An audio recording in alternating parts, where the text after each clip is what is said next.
نحمدہ نصلی علی رسولہ الکریم اما بعد بسم اللہ الرحمن الرحیم السلام علیکم ورحمۃ اللہ وبرکاتہ۔ ناظرین، آج ہم آپ سے بات کریں گے ایک صاحب کا ایک کلپ چل رہا تھا فیس بک پر، کوئی صاحب سے کویسچن آنسر کے حوالے سے۔ وہ بہت مشہور و معروف ہستی ہیں اور دین کے بارے میں اپنے منفرد خیالات کا اظہار کرتے رہتے ہیں۔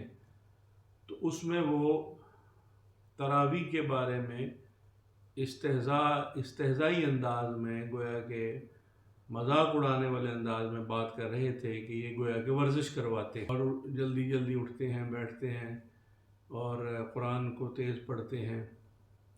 تو آپ فلاں مکتبہ فکر کی مسجد میں جائیں، وہاں جا کر وہاں پر بالکل وہ سنت طریقے سے تراویح پڑھاتے ہیں۔ تو سوال یہ ہے کہ رسول اللہ صلی اللہ علیہ وآلہ وسلم نے تو تراویح باقاعدہ باجماعت آپ نے تو پڑھی نہیں، پڑھائی نہیں، تو یہ سنت کیسے ہو گئی؟ یہ کوئی نفلی عبادت ہے۔ اور اس کے بارے میں وہ جو روایت میں آتا ہے کہ رسول اللہ صلی اللہ علیہ وآلہ وسلم، واللہ عالم، یہ آپ کی طرف اللہ کے رسول صلی اللہ علیہ وآلہ وسلم کی طرف منسوب ہے کہ آپ تیسرے چوتھے دن نماز کے لیے تراویح کی، تہجد کی، جو بھی اس کو نام دیا جاتا ہے، مختلف ہر بندہ اپنے خیالات کا اظہار کرتا ہے، تو تشریف نہیں لائے اور یہ الفاظ فرمائے کہ مجھے ڈر تھا کہ کہیں یہ امت پر فرض نہ ہو جائے۔ تو خیر، یہ اپنی جگہ پر اس کی جو بھی ہے، لیکن کہنے کا مقصد یہ ہے کہ جب آپ صلی اللہ علیہ وسلم نے باقاعدہ اس نماز کو جماعت کو کروایا ہی نہیں، تو اس میں جھگڑا کس بات کا ہے؟ نہ تو 8 کی جماعت کروائی گئی، نہ 20 کی کروائی گئی۔ ہمارے حنفی حضرات جو ہیں ان کا نقطہ نظر بھی یہی ہے کہ جب رسول اللہ صلی اللہ علیہ وسلم کے وصال مبارک کے بعد وہ فرض ہونے کا جو ڈر تھا وہ تو ختم ہو گیا، کیونکہ وحی الہی تو اللہ کے رسول صلی اللہ علیہ وسلم پر ہی نازل ہوتی تھی۔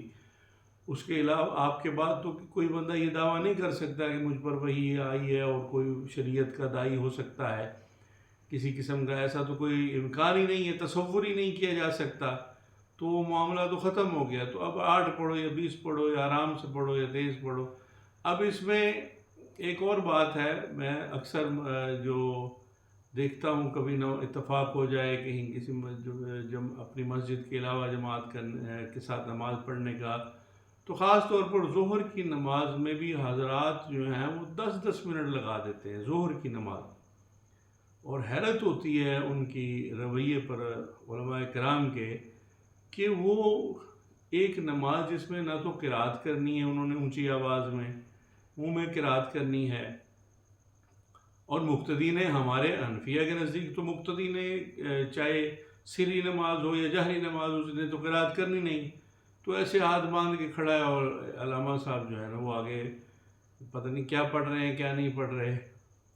اور اس کے بعد فرض نماز میں سبحان ربی العظیم یا سبحان ربی العالی 3 دفعہ سے زیادہ پڑھنے کا کوئی جواز نہیں ہے، کیونکہ جو فرض نماز ہوتی ہے اس میں لوگ ہر طرح کے جوان، بچے، بوڑھے، اور پہلے دور میں تو جیسے کہ روایات میں آتا ہے کہ رسول اللہ صلی اللہ علیہ وسلم کسی بچے کے رونے کی آواز سن کر نماز کو مختصر فرما دیتے تھے، کیونکہ خواتین بھی جماعت میں شامل ہوتی تھی کہ بچہ رو رہا ہے تو ماں کی اس کو ضرورت ہے۔ تو اتنا زیادہ پیغمبر اسلام صلی اللہ علیہ وسلم نے دین میں آسانیاں فرمائی ہیں۔ تو اب ظہر یا عصر اس طرح کی نماز میں جس میں نہ قرات ہو رہی ہے نہ کوئی ایسا معاملہ ہے، تو اس میں 12 منٹ تک لگانے کا تو کوئی جواز نہیں ہے۔ سمپل آپ قرات کریں جو بھی مختصر، تاکہ لوگوں کو جو اپنا کام کاج چھوڑ کے آئیں یا نہیں بھی آئے تو ان کو نماز کی طرف رغبت دلائی جائے۔ خاموشی سے مقتدی کھڑا ہے اور امام صاحب پتہ نہیں کیا قرات کر رہے ہیں، منہ میں کر رہے ہیں، صاحب ظاہر ہے جو سری نماز میں اس میں تو وہ کر ہی دیں گے۔ اب رکوع سجود میں اتنا لمبا کرنے کا بھی اس کا کوئی جواز نہیں ہے۔ دین کے اندر آسانی چاہیے۔ اب قرات جو ہو رہی ہے 20 رکعت نماز میں قرآن کریم کا 1 پارہ، سوا سے پارہ پڑھا جاتا ہے، تو اس میں اگر 20 رکعتوں میں سہولت کے ساتھ پڑھ لیا جاتا ہے تو اس کو ورزش کا نام دینا، نعوذ باللہ، استغفر اللہ۔ اور یہ کہاں سے آپ نے جواز لے لیا ہے کہ آپ سبحان ربی العظیم کو آہستہ پڑھیں گے اور سبحان ربی الاعلیٰ کو آہستہ پڑھیں گے اور تھوڑا تیز نہیں پڑھ سکتے. اور آپ قرأت تو ٹھیک ہے ٹھہر ٹھہر کر کرنی چاہیے، اس میں وہ بہت زیادہ تیزی کے الفاظ کی سمجھ نہ کہ پڑھ کیا رہا ہے، تو یہ تو بالکل غلط بات ہے. الفاظ کی سمجھ آ رہی ہو اگر اور قرآن پڑھا جا رہا ہو، اتنی لمبی لمبی رکعتیں آپ نے لمبی جو رکعت پڑھنی ہے سبحان ربی العظیم آپ 101 دفعہ پڑھ لیں، اس سے بھی زیادہ پڑھ لیں، لیکن آپ نفلی نماز سبحان ربی الاعلیٰ جتنی مرتبہ آپ مرضی پڑھ لیں، لیکن نفلی نماز سنت میں. لیکن جو امام ہے اس کا جو اجتماعی نماز ہے، اجتماعی نماز میں اس کو لمبا کرنا، ہاں ٹھیک ہے فجر میں جیسے کہ قرآن تو فجر کی نماز میں قرأت لمبی کی جا سکتی ہے، وہ بھی حالات اور واقعات کو دیکھتے ہوئے. اگر مقتدی بوڑھے ہیں کھڑے نہیں ہو سکتے یا بیمار ہیں یا اس طرح، یہ تو ہر مسجد میں عمومی طور پر پتہ ہی ہوتا ہے کس طرح کے حالات ہیں. کوئی ایسا تصنع کرنا نماز کے اندر بہت زیادہ اس طرح کا رویہ اختیار کرنا کہ جو اس میں تصنع کا امکان ہو، اگرچہ ہم صاف ظاہر ہے کوئی کسی کی نیت پر تو کوئی دعویٰ نہیں کر سکتا کسی بھی شخص کی نیت کے بارے میں، لیکن جس میں کچھ تصنع کا پہلو، بناوٹ کا کوئی ایسی نمائش کا پہلو نظر آ رہا ہو، بہت زیادہ خشوع و خضوع اور بہت ایسا جھکاؤ اور ایسی سارے، ایک نارمل دین کا جو رویہ ہے وہ ایک نارمل رویہ ہے. بناوٹ کا اظہار کرنا یہ بھی دین کے بنیادی اصولوں کے اور انسانی اخلاق کے تقاضوں کے خلاف ہے. تو صاف ظاہر ہے کہ اگر آپ نے 20 رکعتیں پڑھنی ہیں تو اس میں بہت زیادہ آپ لمبے رکوع سجود نہ کریں، مختصر بھی کر سکتے ہیں. اور یہ کون طے کرے گا کہ کتنی تعداد میں آپ رکوع سجود میں، اس میں ہی زیادہ مسئلہ ہے نا. سبحان ربی العظیم جلدی جلدی کہہ کے کھڑا ہو گیا، قومہ جلسہ، ہاں قومے کا جو تقاضا ہے کہ اس میں بالکل کمر سیدھی ہو جائے، انسان کھڑا ہو جائے، اسی طرح جلسے میں بھی کمر بالکل سیدھی ہونی چاہیے. اس کا احتیاط کرنا ضروری. اور جو زیادہ لمبا توقف کرنا ہے وہ اجتماعی نمازوں میں اس کی قطعاً حوصلہ افزائی نہیں کی گئی، نہ کی جانی چاہیے کہ جس میں بناوٹ کا پہلو نکلتا ہو.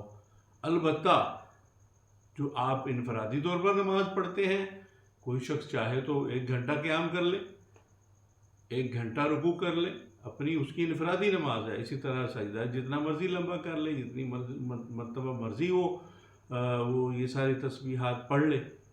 اسی طرح آخری قعدے میں درود شریف کے بعد جتنی مرضی دعائیں پڑھ لے، اس میں کوئی پابندی نہیں ہے. لیکن انفرادی نماز، اجتماعی نماز میں، چاہے وہ تراویح کی نماز ہو، چاہے وہ عیدین کی نماز ہو، چاہے جمعے کی نماز ہو، چاہے عام فرائض کی نمازیں ہوں، اس کو مختصر ہی کرنا چاہیے. جتنی بھی اجتماعی عبادات ہیں اس کا مقصد یہ ہے کہ لوگوں کو راغب کیا جائے، لوگوں کو دین کی طرف لایا جائے، مساجد کی طرف لایا جائے، مساجد کو آباد کیا جائے.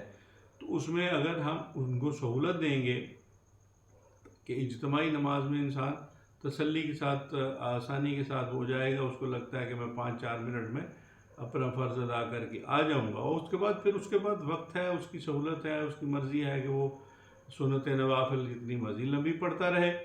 لیکن اگر اس کو یہی ہوگا کہ امام صاحب نے تو 15 منٹ جو ہے جو فرض ظہر کی نماز میں لگا دینے ہیں، تو یہ سوچ کر اگر وہ جماعت کے لیے نہیں آتا تو پھر اس کا کیا فائدہ.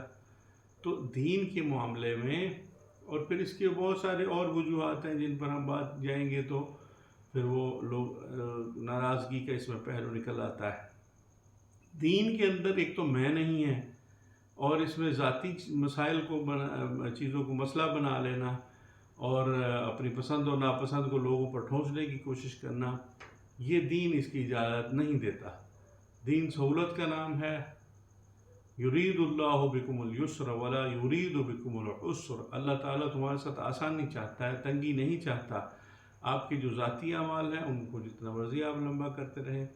اور اسی طرح جو تراویح کے حوالے سے انہوں نے استہزائی انداز اختیار کیا کہ جی ورزش کروا رہے ہیں اور یہ کرا رہے ہیں، کوئی ایک عالم دین کا یہ شیوا نہیں ہونا چاہیے کہ وہ اس طرح کرے. ہاں ان کو تلقین کر دیں آپ کے سہولت کے کہ بھئی آپ تھوڑا آسانی کے ساتھ سہولت کے ساتھ آپ اس کو پڑھ لیں. آپ کا دل کرتا ہے 20 پڑھ لیں, آپ کا دل کرتا ہے جتنا, جب چونکہ قید ہی نہیں ہے, پابندی کوئی شریعت کی طرف سے ہے ہی نہیں کہ رسول اللہ صلی اللہ علیہ وسلم نے کوئی اس کے بارے میں پابند فرمایا, تو کوئی اور کون ہو سکتا ہے کہ وہ پابند کرے. تو اللہ تعالیٰ ہمیں صراط مستقیم پر چلنے کی توفیق عطا فرمائے. اللہ کریم ہمارے اعمال کو درست فرمائے. آپ ہمارا چینل سبسکرائب کر لیں, اس کو لائک اور شیئر کر دیں. والسلام علی من اتبع الہدی.